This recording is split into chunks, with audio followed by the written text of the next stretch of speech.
एक बालक था तो एक महात्मा जी के आश्रम में जाता, सेवा करता, सत्संग सुनता, बड़ा सत्संगी था।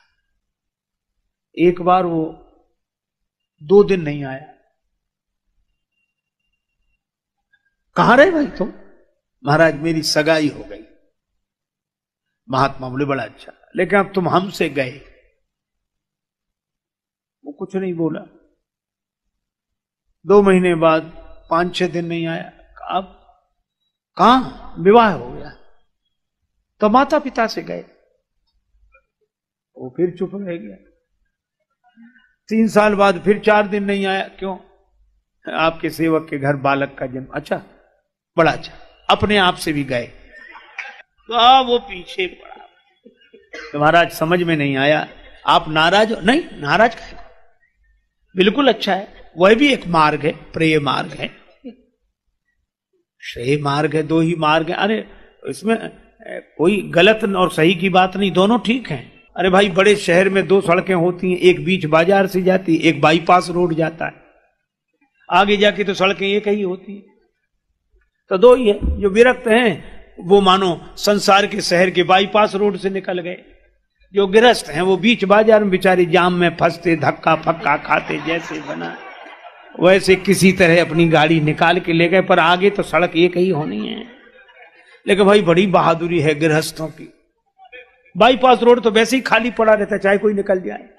वो तो बना ही इसलिए कोई झंझट ना हो। झंझट तो उनका है जो प्रवृत्ति के बाजार से निकलते हैं। तो महात्मा जी ने कहा कि बुरी बात नहीं, विवाह भी कोई वैसा थोड़ा ही है। एक आदमी कह रहा था कि विवाह, देखो विवाह में चरित्र की प्रधानता हो, विवाह में धर्म की प्रधानता हो, विवाह में कर्तव्य की प्रधानता हो, विवाह में प्रेम का आदर्श हो, चरित्र का आदर्श, मर्यादा का आदर्श हो, तो विवाह है। विवाह माने वाह। और जहां न चरित्र न कुछ वासना और दुनिया भर के विकृतियों से भरकर संबंध जुड़े तो विवाह नहीं होता, वो ब्याह होता जिसमें आह आह बनी रहे। तो भगवान ने, तो महात्मा जी ने कहा कि भाई तुमने विवाह किया है तो वाह है। बोले सो बात नहीं महाराज, साफ साफ कहो। आप कह रहे थे कि हमसे गए, माता पिता से गए, अपने आप से गए। महात्मा जी बोले निंदा थोड़ी की थी, मैंने ये कहा था सगाई हो गई माने अब तुम हमारे रास्ते में नहीं आओगे, तो हमसे गए, अब तुम्हारा मार्ग अलग है।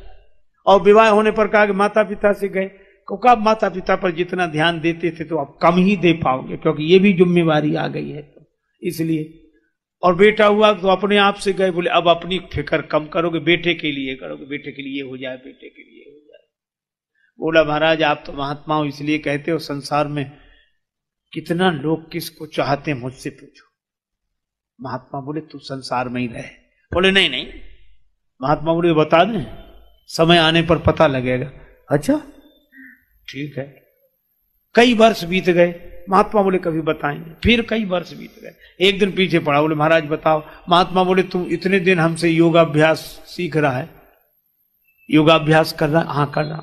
सांस तो रोक लेता? बोले हाँ, भीतर ही भीतर चलती रहती है, लोग समझते बंद है, ऐसा अभ्यास मैंने कर लिया है। तो बोले बस यही प्रयोग करना तू घर में जाके कल। वो सांस रोक के पड़ गया। तो क्या हो गया, क्या हो गया? माता पिता परिवार सब रोने लगे। क्या हुआ? क्या? कई उपचार करने वाले आए, पता ही नहीं। अंत में इनके गुरुजी को बुलाओ, बाबा जी के पास जाता था। साधु लोग तो ऐसे मौके पे याद आते हैं कि उनको बुलाओ।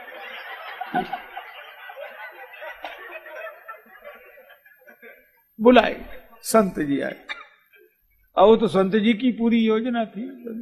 क्या हुआ महाराज? ये तो गया, बचा लो इसे किसी तरह। संत ने कहा तो भाई मामला तो गंभीर है, लेकिन 1 कटोरा दूध मंगाओ। 1 कटोरा दूध है, चीनी डालो इसमें, बढ़िया चीनी। महात्मा जी, अब मोहल्ले के लोग भी तमाशा देखने आ गए कि क्या क्या होगा।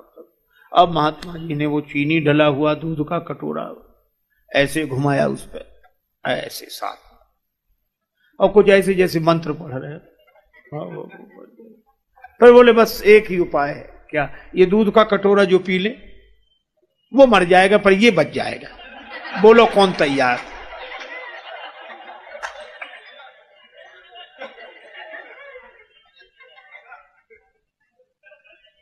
पिता ने रोते हुए कहा हम इसे चाहते तो बहुत हैं पर इतना नहीं चाहते।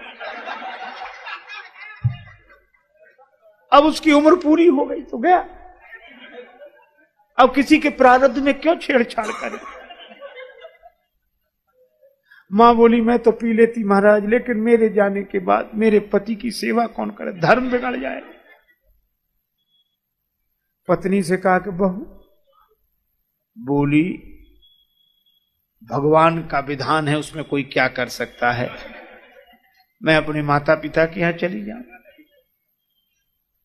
अब मोहल्ले वालों ने सोचा किसको नहीं बाबा अपने को दूध दिखाएगा कि पियो कटोरा, मना करते भी अच्छा नहीं सब। तो महात्मा जी ने कहा कि हम पी लें।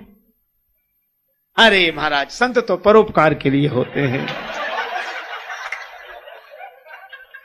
परोपकार वचन मन काया संत स्वभाव सहज, अपरित सरिस धर्म नहीं भाई। आप पी लो, फिर आपके आगे पीछे कोई है ही नहीं, ना रोने वाला ना कोई।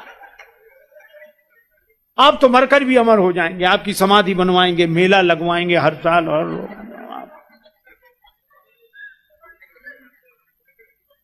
अब वो तो महात्मा जी जानते थे कि कुछ होने वाला तो है नहीं, और वो तो सब सुन ही रहा था पड़ा पड़ा।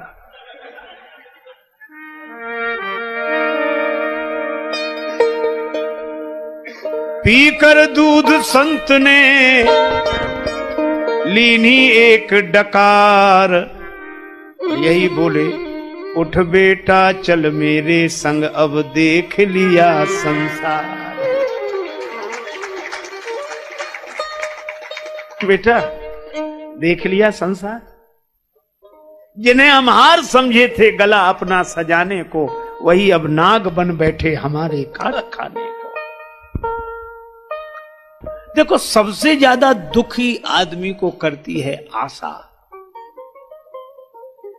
और जब आशा पूरी नहीं होती तो व्यक्ति छटपटाता है, पागल होता है और कहता हमें इनसे ऐसी आशा नहीं थी।